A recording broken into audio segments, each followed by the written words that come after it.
Manufacturing date, ये सारी चीजें जब हमें बतानी होगी तो बैच वाइज डिटेल टॉपिक का इस्तेमाल करेंगे। ये देखिए बैच वाइज डिटेल टॉपिक यहाँ पर आपको दिखाई दे रहा है, तो आप इंटर बटन दबाते हुए यहाँ पर पहुंचिए और इस ऑप्शन को यस करा लीजिए। कैसे यस कराएंगे, यहाँ पर इनेबल बैचेस ऑप्शन भी दिखाई देगा, हम बना ले रहे हैं। ठीक है, तो यहाँ पर हम बना ले रहे हैं जो है एक मेडिकल से रिलेटेड ग्रुप।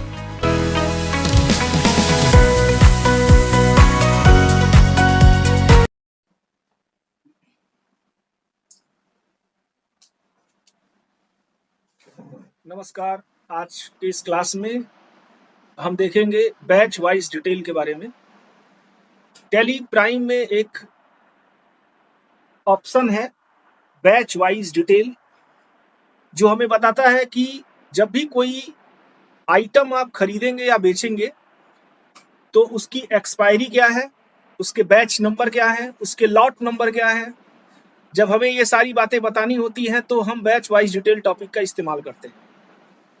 एक बार फिर से मैं बैच वाइज डिटेल के बारे में बता रहा हूँ। आप बताओगे कि बैच वाइज डिटेल एक ऐसी टॉपिक है जिसके द्वारा आप आइटम की जब खरीद और फरोख्त करेंगे, आइटम को बेचेंगे, खरीदेंगे, तो उस टाइम जब आइटम का lot number, batch number, expiry, manufacturing date, ये सारी चीजें जब हमें बतानी होगी तो बैच वाइज डिटेल टॉपिक का इस्तेमाल करेंगे। ये देखिए बैच वाइज डिटेल टॉपिक यहाँ पर आपको दिखाई दे रहा है, तो आप इंटर बटन दबाते हुए यहाँ पर पहुंचिए और इस ऑप्शन को यस करा लीजिए। जैसे यस कराएंगे यहाँ पर इनेबल बैचेस ऑप्शन भी दिखाई देगा, आप उसको यस कराने के बाद यहाँ पर देखिए मेंटेन एक्सपायरी डेट और बैचेस दिखाई देगा, इसको यस करा लीजिए और कंट्रोल लेकर के इसको सेव कर लीजिए। इतना करने के बाद आप यहाँ से क्रिएट में जाएंगे। क्रिएट में जाने के बाद स्टॉक में जाइए और एक ग्रुप बनाइए। एक ऐसा ग्रुप बनाइए जो मैन्युफैक्चरिंग और जो एक्सपायरी से रिलेटेड हो। तो मैन्युफैक्चरिंग और एक्सपायरी से रिलेटेड चीजों को बनाने के लिए हमें कुछ उस तरह के आइटम ढूंढने होंगे, जैसे कि मान लीजिए मैं मेडिकल से रिलेटेड कोई चीजें बना ले रहा हूँ या खाने पीने से रिलेटेड कोई चीजें बना ले रहा हूँ। तो इससे क्या होगा कि वो जो खाने पीने वाली चीज होगी वो एक टाइम पे एक्सपायर होगा और जो मैन्युफैक्चरिंग वाली चीज होगी वो एक टाइम पर एक्सपायर होगा, जो मेडिकल वाली चीज होगी वो एक टाइम पर क्या होगा, एक्सपायर होगा। तो इसलिए यहाँ पर हम बना ले रहे हैं, हाँ ठीक है आ गया, ठीक है आ गया। तो यहाँ पर हम बना ले रहे हैं जो है एक मेडिकल से रिलेटेड ग्रुप। तो हमने यहाँ पर बना लिया मेडिकल से रिलेटेड ग्रुप और अंडर को प्राइमरी में रखा और should quantity of stock item को हमने यस करा लिया। यस कराने के बाद अब आप पहुंचेंगे यहाँ से यूनिट पे और यहाँ से यूनिट को तैयार करेंगे। आप यूनिट पे चले जाइए। यूनिट में जाने के बाद आप यहाँ से जाएंगे अगले ऑप्शन पे और वो अगला ऑप्शन होगा, यहाँ पर आपको लिखना होगा स्ट्रिप, टैबलेट या ऐसा कुछ भी। जैसे मैंने यहाँ पर लिख दिया स्ट्रिप। अब स्ट्रिप लिखने के बाद वो सारे के सारे आइटम क्या हो जाएंगे, किस यूनिट में डिफाइन होंगे, स्ट्रिप यूनिट में वो डिफाइन हो जाएंगे। तो स्ट्रिप यूनिट में आपने इसको क्या कर लिया, डिफाइन कर लिया। और यहाँ पर इसका फुल फॉर्म अगर लिखना होगा तो यहाँ पर आप क्या करेंगे, उसका फुल फॉर्म लिख लेंगे। जैसे यूनिट, यहाँ पर देखिए यूसी कोड दिखाई दे रहा है, तो यहाँ से आप ढूंढ सकते हैं स्ट्रिप, या जब आप एस बटन दबाएंगे तो स्ट्रिप यहाँ पर आ जाएगा। अगर यहाँ पर नहीं शो कर रहा है तो आप इसको बना भी सकते हैं न्यू से।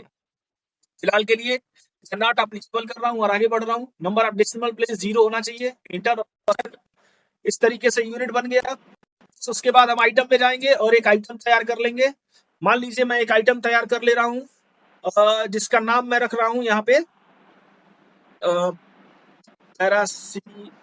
पैरासिटामोल। मान लीजिए पैरासिटामोल एक टैबलेट मैं रख रहा हूँ और क्या होगा, और यहाँ पर क्या कर दे रहा हूँ, उसको मेडिकल में डाल दे रहा हूँ और कैटेगरी नॉट एप्लीकेबल कर दीजिए और यूनिट को यहाँ पर स्पेसिफाई कर दीजिए। अब देखिए यहाँ पर ऑप्शन आपको दिखाई दे रहा है मेंटेन बैचेस। इस ऑप्शन को क्या कर लेंगे, आप यस करा लेंगे। जैसे यस कराएंगे यहाँ पर एक ऑप्शन दिखाई देगा ट्रैक डेट फॉर मैन्युफैक्चरिंग। इसको आप यस करा लेंगे और यूज एक्सपायरी डेटेड को आप यहाँ से यस करा लेंगे और आप इसको सेव करा लेंगे। सेव कराने के बाद अब आप स्केप करिए और बाउचर में आइए। बाउचर में आने के बाद यहाँ से F9 बटन दबाइए ताकि परचेस किया जा सके और यहाँ से आप पहुंच जाइए पार्टी नेम कैश लीजिए और परचेस का लेजर नहीं बना है तो यहाँ से परचेस का लेजर आप बना लीजिए। जैसे परचेस का मैं लेजर बना रहा हूँ तो परचेज एंटर क्या हो जाएगा, परचेज अकाउंट। परचेज अकाउंट में आप यहाँ पर डाल दीजिए और इसको सेव करा लीजिए।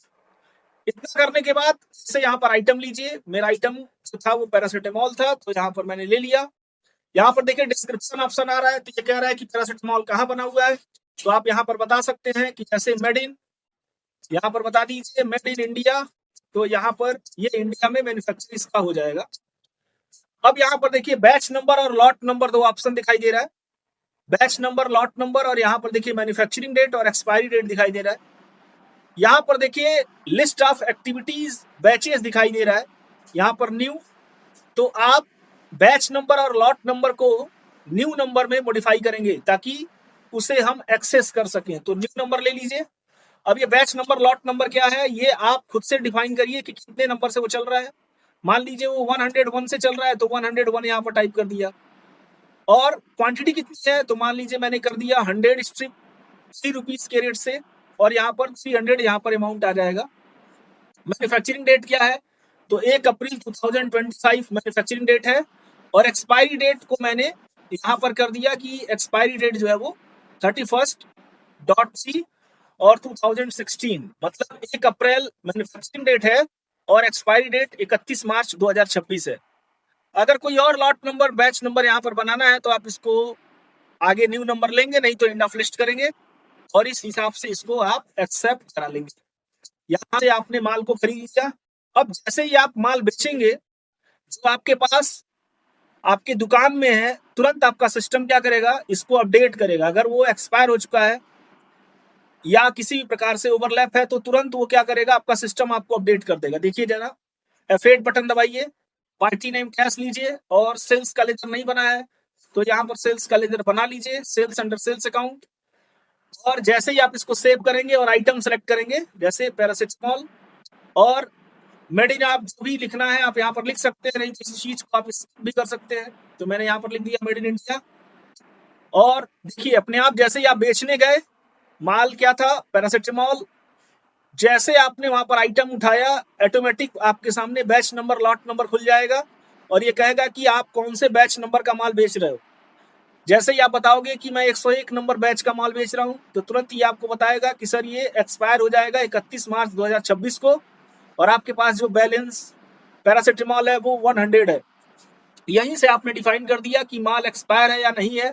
दुकानदार भी ऐसे ही क्या करता है, अपने माल को देखता है कि एक्सपायर है या नहीं है या कितना माल हमारे पास बचा हुआ है। बस इंटर बटन दबाइए, अपने आप मैन्युफैक्चरिंग डेट और एक्सपायर डेट यहाँ पर आपके कॉलम वाइज शो कर देंगे।